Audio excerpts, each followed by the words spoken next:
Presidente, boa tarde. Vieram aqui me ver? Com certeza, queremos apoiar o senhor. Muita coisa bonita em Brasília. E eu vim da Flórida.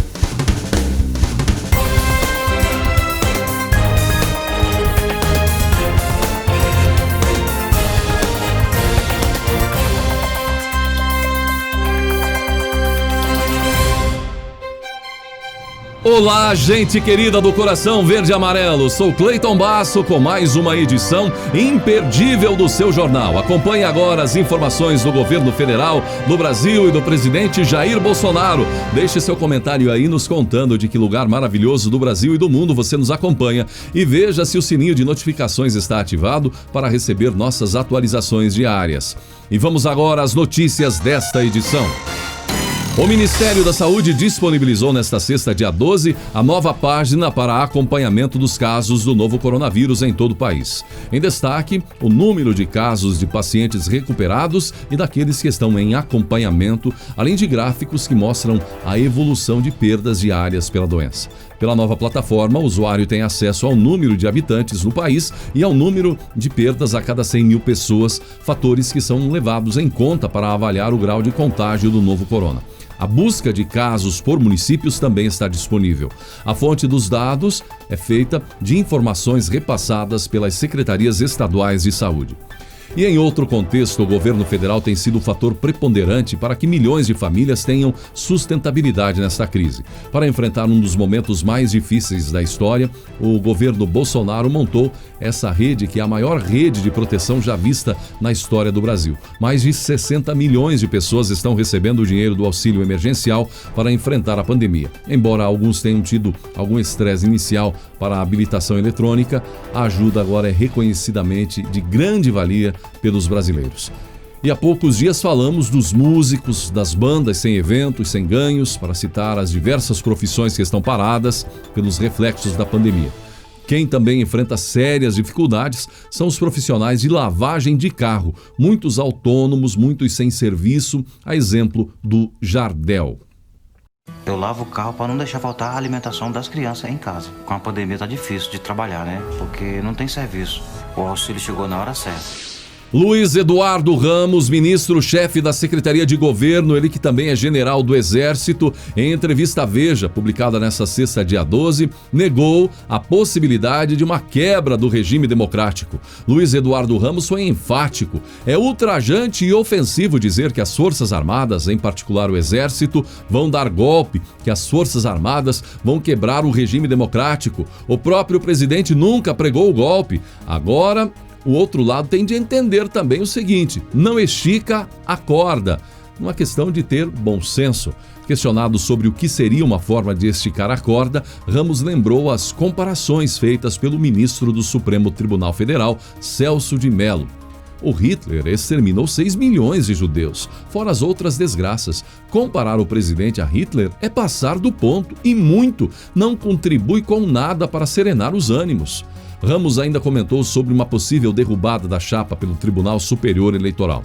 Também não é plausível achar que um julgamento casuístico pode tirar um presidente que foi eleito com 57 milhões de votos.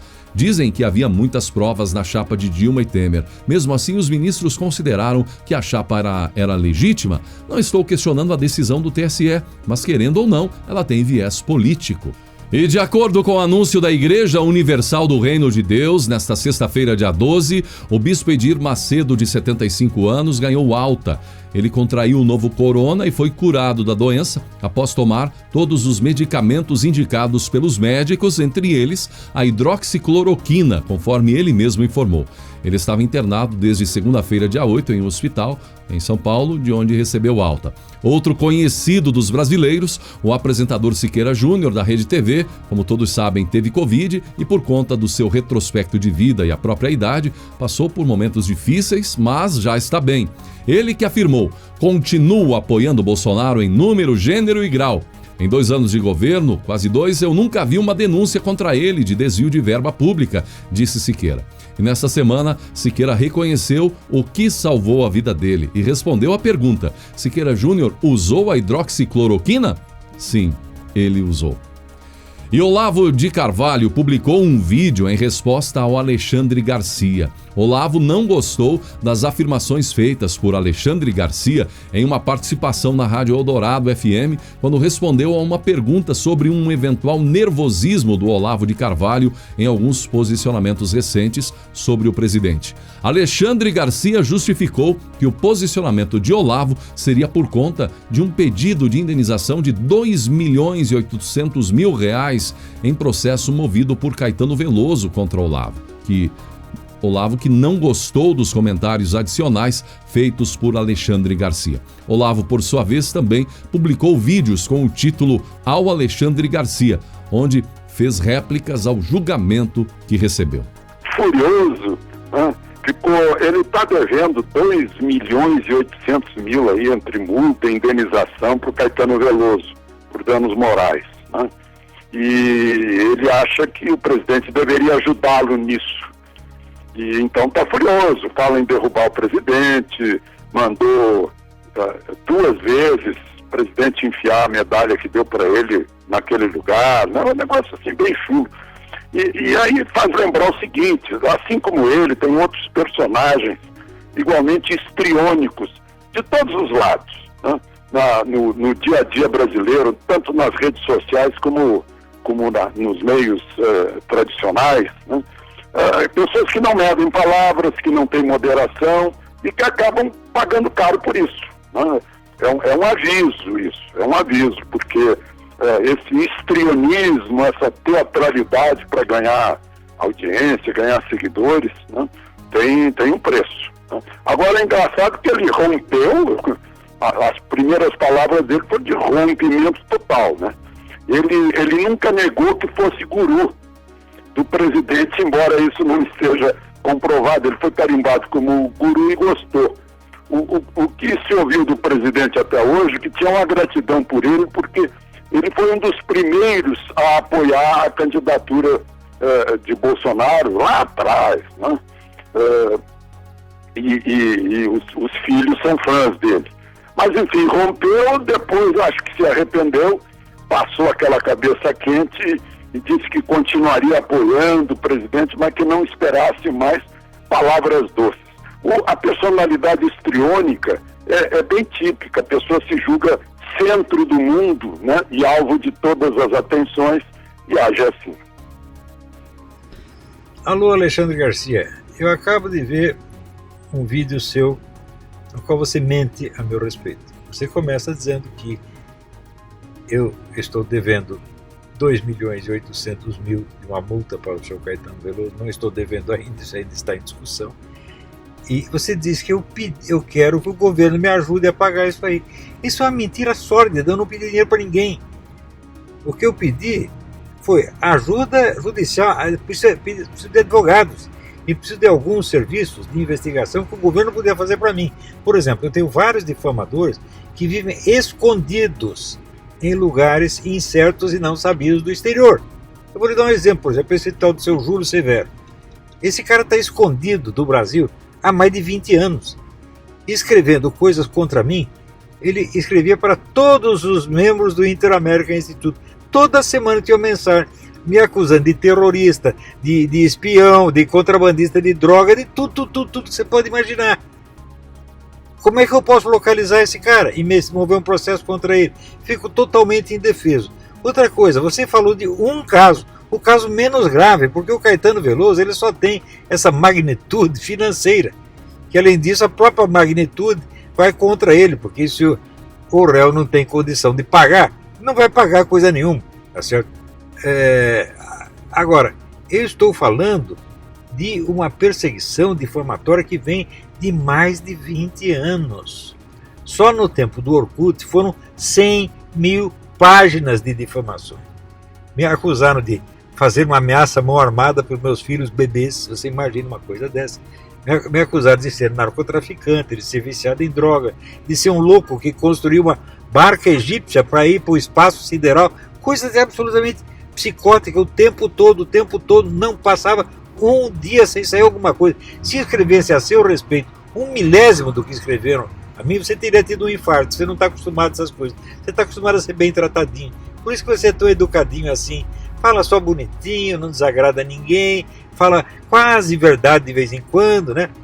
O que pela média da mídia brasileira é até excessivo. Né? Então, veja, vê se toma vergonha nessa sua cara. Você tem a minha idade, um pouquinho mais ou menos, e ainda não cresceu, rapaz. Fica transformando, o caso mais volumoso de difamação já sofrido por um cidadão particular, não no Brasil, mas no mundo. Eu estou falando isso porque eu calculei, eu sei a quantidade de coisa. Né? Eu estou falando disso se você reduz a um caso, uma multinha, ou multona. Você não tem vergonha de fazer isso? Rapaz? Você acha que se eu tivesse só esse problema com o Caetano Veloso, eu ia pedir ajuda para quem quer que fosse? Né? E se eu fosse pedir dinheiro, eu pediria em particular para algum amigo meu rico. Não ia sair, né, alardeando e pedindo do governo dinheiro para o governo. Você lembra a última vez que espalharam que eu tinha pedido dinheiro para o governo, que eu tinha pedido para o general Santos Cruz? Teve que vir o próprio Santos Cruz e dizer, não, ele não me pediu nada. E agora também. Vai perguntar para o Bolsonaro se eu pedi alguma coisa para ele. É? Então, você não se interessa pela verdade, meu filho, só se interessa pela aparência. Como todo jornalista brasileiro. Você é apenas um jornalistinho, um repórterzinho. Leva uma certa vantagem sobre os outros pela sua idade, pela sua experiência. Mas olha, depois dessa eu não te respeito mais não, rapaz. Tá? Vai enganar a sua turma, vai enganar lá as suas mulheres, a sua plateia, sabe? A mim você não me engana. Ele disse que eu fui rotulado de guru do Bolsonaro e gostei desse título e comecei a aproveitá-lo para me promover. Ora, vá a merda, rapaz. Todos os meus leitores, todos, sem exceção, sabem que desde o primeiro dia eu protestei contra essa designação, ela não me elogia de maneira alguma, isso aí é uma coisa de reduzir a máxima vulgaridade da política diária, um trabalho sério de muitas décadas. E você, Alexandre, com isso aí você provou o seguinte, você não lê sequer os meus posts do Facebook, você não sabe nada da minha obra, nada da minha pessoa, nada da minha atuação, você inventa e daí expõe a sua invenção com esse ar de seriedade. E você me diz que o histriônico foi eu. Você sabe o que quer dizer histriônico? Também não sabe. Histriônico quer dizer ator. O ator é você. Você faz essa carinha de bom menino para poder inventar e mentir e adquirir credibilidade. Coisa que eu nunca fiz na minha vida. Tá bom? E o presidente Jair Bolsonaro continua forte como a personalidade mais influente no debate político nas redes sociais, segundo o ranking elaborado pela Quest Consultoria a pedido de Veja. A matéria, que traz dados, reconhece a força do presidente Jair Bolsonaro e considera que ele redefiniu o peso político nas redes sociais no Brasil, quando, sem coligação partidária nem tempo de televisão expressivo, que até então eram considerados pré-requisitos para alguma chance de vitória numa sucessão presidencial, Bolsonaro venceu a eleição de 2018, embalado por mensagens que viralizaram no universo digital. Empossado no Palácio do Planalto, ele manteve a estratégia de comunicação direta com a população, usando seus perfis pessoais e de seus apoiadores para anunciar ações do governo. O ranking traz o presidente Bolsonaro em primeiro lugar na liderança. O youtuber Felipe Neto aparece em segundo lugar, Luciano Huck em terceiro, Anitta em quarto e Carla Zambelli em quinto e Lula em sexto. Entre os 10 também estão o deputado federal Eduardo Bolsonaro, o vereador do Rio Carlos Bolsonaro e o senador Flávio Bolsonaro, os 3 filhos do presidente Jair Bolsonaro. A primeira-dama Michele Bolsonaro anunciou que irá iniciar uma série de aulas gratuitas através de seu perfil oficial no Instagram. Ela ensinará a língua brasileira de sinais, Libras. Michele, que tem influência na linguagem para surdos mudos, iniciou seu novo projeto já no início desta semana, na segunda-feira, dia 8. Ela afirma que irá postar lições diárias. Michele, que é bastante engajada em causas sociais em favor a pessoas com deficiência, começou o seu primeiro dia de ensinamentos, mostrando como se diz boa tarde em Libras nesta semana. O intuito da esposa do presidente Jair Bolsonaro é fazer com que mais pessoas se conscientizem na importância em saber falar a linguagem utilizada por cidadãos surdos, a fim de aumentar a inclusão destes cidadãos. O Instagram oficial da primeira-dama é instagram.com/Michele Bolsonaro. Uma bela iniciativa, um exemplo realmente para todos nós.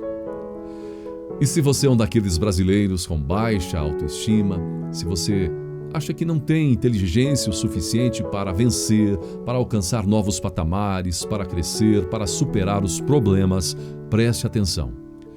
Beethoven era desajeitado com o violino e preferia tocar suas próprias composições, em vez de melhorar sua técnica. Ele queria compor. Seu professor o considerava sem esperança como compositor.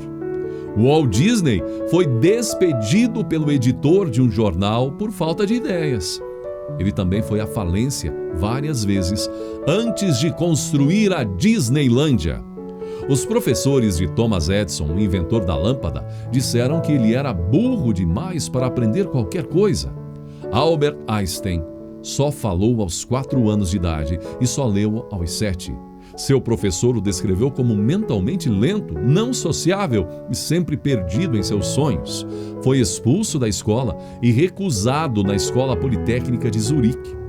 Louis Pasteur, cientista que inventou a pasteurização, a vacina contra a raiva e seus estudos que mudaram a história da medicina.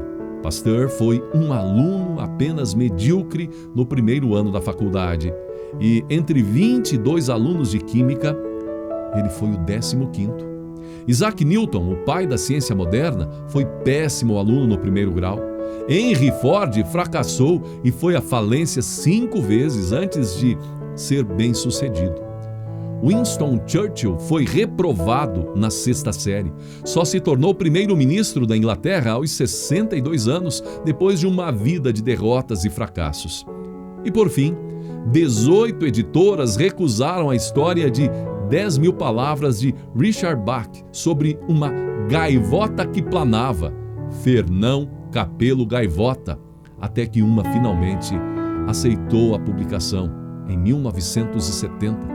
5 anos depois, Fernão Capelo Gaivota já havia vendido mais de 7 milhões de exemplares só nos Estados Unidos e até hoje continua vendendo. Dizer isso para incentivá-lo, querido brasileiro. Não importam suas dificuldades, desafios, cuide dos seus pensamentos. Só eles podem derrubá-lo em definitivo. Desistir da vida não pode ser opção. A realidade de hoje pode ser totalmente diferente da realidade futura. Conversei há pouco com um radialista que já viu, já enxergou, mas que hoje é cego, deficiente visual. E ele me contava que em seus programas ele costuma terminar sempre dizendo uma frase, e é com ela que encerramos a edição de hoje. Grandes coisas estão por vir, coisas maravilhosas estão para acontecer na sua vida. Acredite e afaste os maus pensamentos com fé e oração. Não desista, olhe para o alto. E que Deus abençoe a você e a sua família com um excelente final de semana.